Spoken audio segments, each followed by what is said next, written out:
friends, I am Sak Khandekar and you are watching Mathematical Twist. So, in this module, we will discuss on the three rules that are used while performing derivative. Okay, so let's see them. तो सबसे पहला rule है product rule. Product rule apply कब होता है और कैसे होता है? तो जब भी दो फंक्शन का प्रोडक्ट हो और हमें उसका डेरिवेटिव लेना हो तब प्रोडक्ट रूल अप्लाई होता है.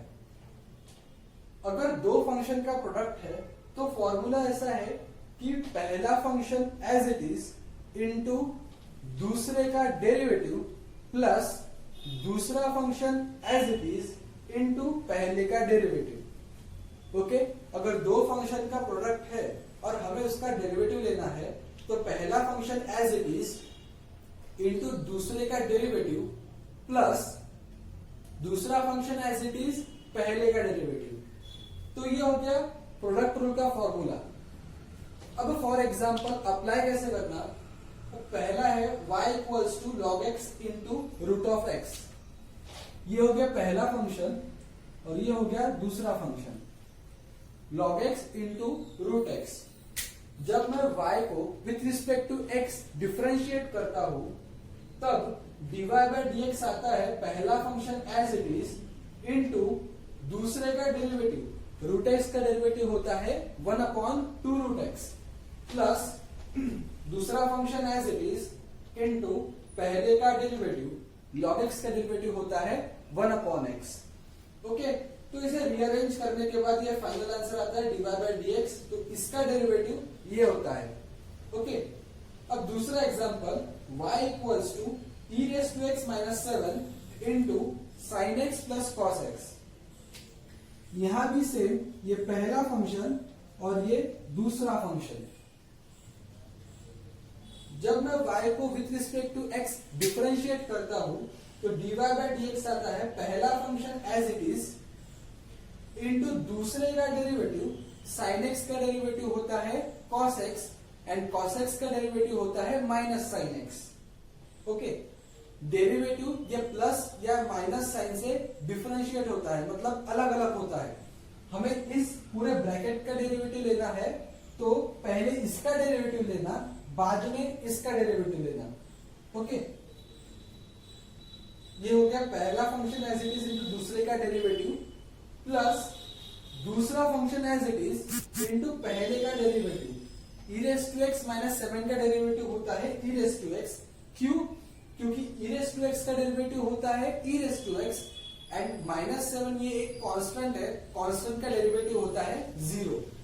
ओके, तो ये हो गया y को डिफरेंशिएट करने के बाद dy बाय dx की वैल्यू. ये हो गया प्रोडक्ट रूल. अब आते हैं क्वोशिएंट रूल की तरफ. क्वोशिएंट रूल कब अप्लाई होता है? जब न्यूमरेटर अपॉन डिनोमिनेटर की टर्म हो तब क्वोशिएंट रूल अप्लाई होता है. तो क्वोशिएंट रूल का फॉर्मूला क्या है उसे याद कैसे रखना? डिनोमिनेटर इंटू न्यूमरेटर का derivative minus numerator into denominator का डेरिवेटिव अपॉन डिनोमिनेटर का स्क्वायर. इसे याद कैसे रखना? डिनोमिनेटर इंटू न्यूमरेटर का derivative minus numerator into denominator का डेरिवेटिव अपॉन डिनोमिनेटर का स्क्वायर. ओके, तो एक एग्जांपल देखते हैं. y equals to 1 minus 10x upon 1 plus 10x. जब मैं y को with respect to x differentiate करता हूं तो dy बाय dx की वैल्यू क्या होगी? डिनोमिनेटर, पहले डिनोमिनेटर की टर्म इनटू न्यूमरेटर का डेरिवेटिव 1 माइनस 10x का डेरिवेटिव. 1 का डेरिवेटिव 0 क्योंकि वो कांस्टेंट है. 1 का डेरिवेटिव 0 और माइनस 10x का डेरिवेटिव होता है minus sex square x. Okay, उसके बाद में माइनस, फिर न्यूमरेटर की टर्म इनटू डिनोमिनेटर का डेरिवेटिव 1 प्लस 10x का डेरिवेटिव होता है सेक्स स्क्वायर एक्स.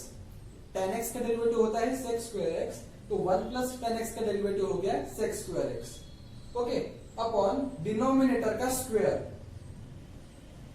इसे रीअरेंज करने के बाद ये माइनस साइन अंदर मल्टीप्लाई होगा, ये माइनस साइन अंदर मल्टीप्लाई होगा और ये सेक्स स्क्वायर एक्स बाहर कॉमन आएगा। तो ये रीअरेंज करने के बाद dy बाई dx की वैल्यू ये आती है। तो ये हो गया कोशेंट रूल। अब सबसे important chain rule. Chain rule कैसे अप्लाई होता है और कब अप्लाई होता है? जब फंक्शन के अंदर फंक्शन है, जब एक फंक्शन के अंदर दूसरा फंक्शन है, उस केस में चेन रूल अप्लाई होता है। जैसे कि हमें पता है कि ये एक एक्स स्क्वायर, ये एक फंक्शन है। अगर मैं x को रिप्लेस करता हूं 2x माइनस 5 से, तो ये पहला फंक्शन और ये दूसरा फंक्शन, जब फंक्शन के अंदर फंक्शन है तो उस केस में चेन रूल अप्लाई होता है। अब ये पहला एग्जांपल देखते हैं। y equals to 3x square minus 5 whole to the power 4। ये पहला फंक्शन और ये दूसरा फंक्शन 3x स्क्वायर। जब फंक्शन के अंदर फंक्शन हो तो उस केस में अप्लाई होता है चेन रूल। ओके, तो differentiating with respect to x, तो dy बाई dx की वैल्यू कैसे होगी?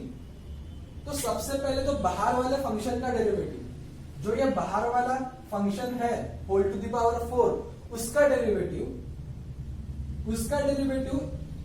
3x स्क्वायर माइनस 5 को x समझ के डेरिवेट करना, यानी पावर सामने पावर x से कम।